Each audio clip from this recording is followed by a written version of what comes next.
The early morning rush at Eastview General Hospital was already in full swing when Nurse Angela Porter stepped out for a quick coffee run. She had just finished a 12-hour shift in the ICU, 12 hours of holding hands, managing ventilators, and calming panicked families. Her scrubs were wrinkled, her hair pulled back in a practical bun, and her ID badge still clipped to her pocket.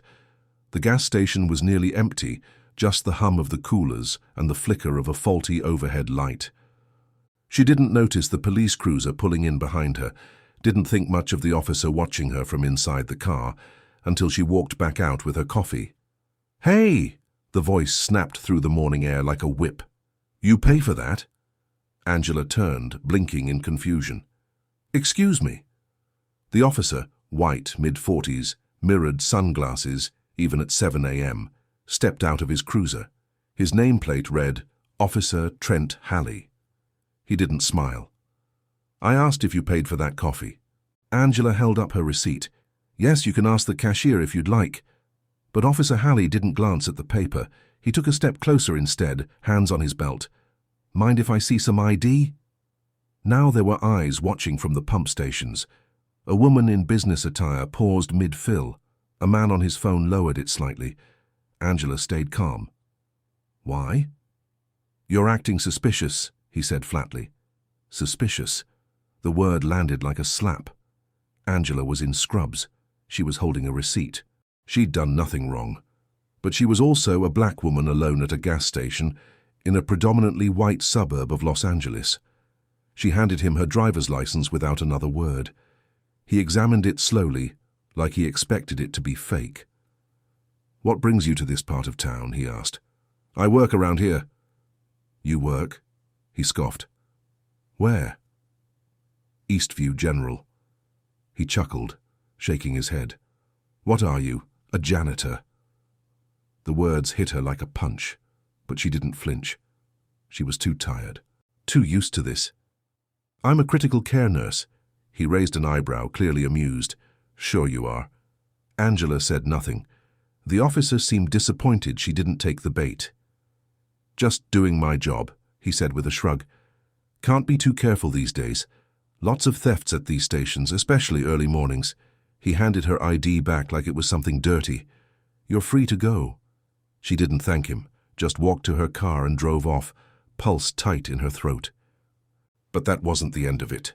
What Officer Halley didn't know, what he couldn't have known, was that Angela's story was already in motion, and the next time their paths crossed, it wouldn't be at a gas station. It would be in a place where authority looked very different. 2 days later, Officer Halley was called to testify in a high-profile case involving police misconduct. The case had made local headlines. A man had died in custody after being denied medical treatment while having a seizure in the back of a patrol car.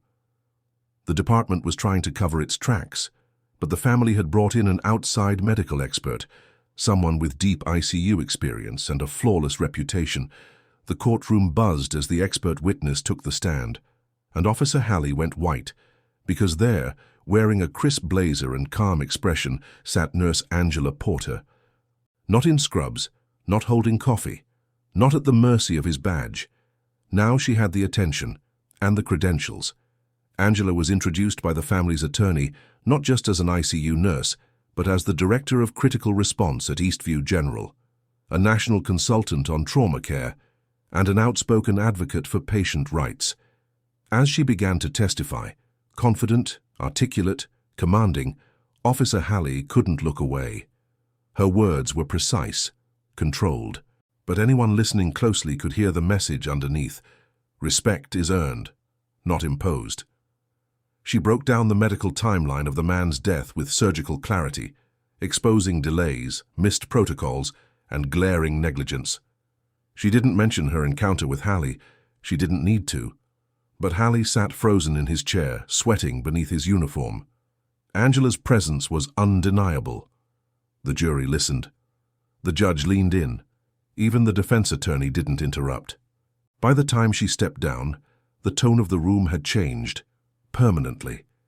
She didn't look at Halley as she passed him, but she felt the heat of his shame, because in that moment, everyone knew. He had tried to humiliate a stranger, But he'd only revealed himself. And she? She had done what she always did. Told the truth. Saved a life. And now, maybe, changed a few more. If this story already has you thinking, you're going to want to hear how Officer Hallie's world unravels next. Make sure to hit that subscribe button so you don't miss what happens when Angela finally gets the last word. And trust me, you'll want to hear it. Let's continue. The aftermath of Angela's testimony sent ripples through the courtroom. Reporters scribbled faster. The prosecutor nodded as if Angela had just handed him the case on a silver platter. And Officer Hallie? He sat stiffly in his chair, the muscles in his jaw tight, his career flashing before his eyes. He had mocked her, publicly, carelessly, and now her quiet professionalism had dismantled every excuse the department had tried to build. But the fallout wasn't confined to the courtroom. That evening, as Hallie returned to the precinct, he found a formal notice taped to his locker door. Internal review initiated, pending suspension, no active patrol. Someone had recorded the gas station encounter. The video had surfaced online shortly after the trial recessed. A bystander had captured the moment Hallie questioned Angela, his tone dripping with condescension, his smug disbelief when she said she was a nurse. The video had gone viral within hours. The caption read, "This cop mocked a black nurse. 2 days later, she testified against him in a courtroom. Karma works fast." Angela hadn't posted it. She didn't have to. The truth had a way of walking on its own legs.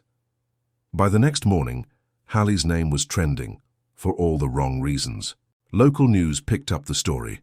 Community leaders called for disciplinary action.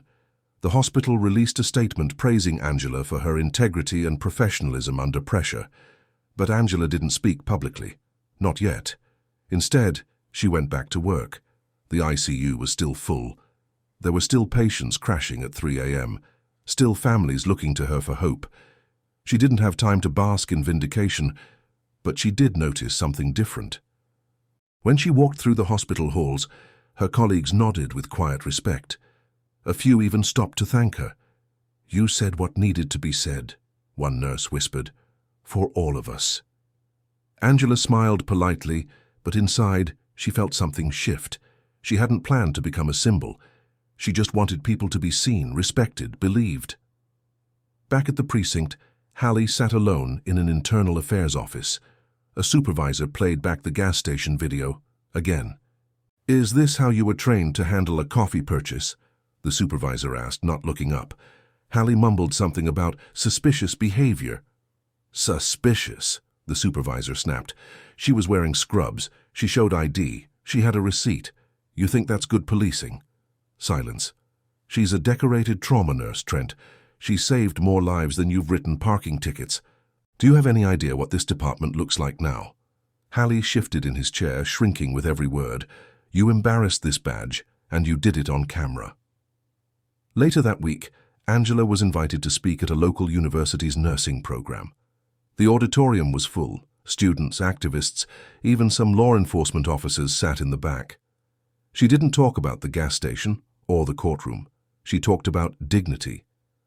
"People often ask me how I stay calm," she said. "When I'm disrespected, underestimated, or ignored." She paused, scanning the room. "I stay calm because someone has to lead by example, and I've learned that my presence is powerful, whether I'm in scrubs, in court, or just buying coffee." Applause rose like a wave. Angela smiled, but it wasn't the smile of someone who needed validation. It was the smile of someone who already knew her worth. Meanwhile, Officer Hallie was quietly reassigned to desk duty, pending mandatory retraining, pending a lot of things. He didn't fight it. For the first time in years, he felt something unfamiliar. Accountability. He watched Angela's speech later that night, alone in his apartment. No uniform, no badge. Just a man forced to confront the reflection of his own prejudice. And in that moment, he realized something. He had judged her in seconds. She had changed his life in minutes, and never once raised her voice.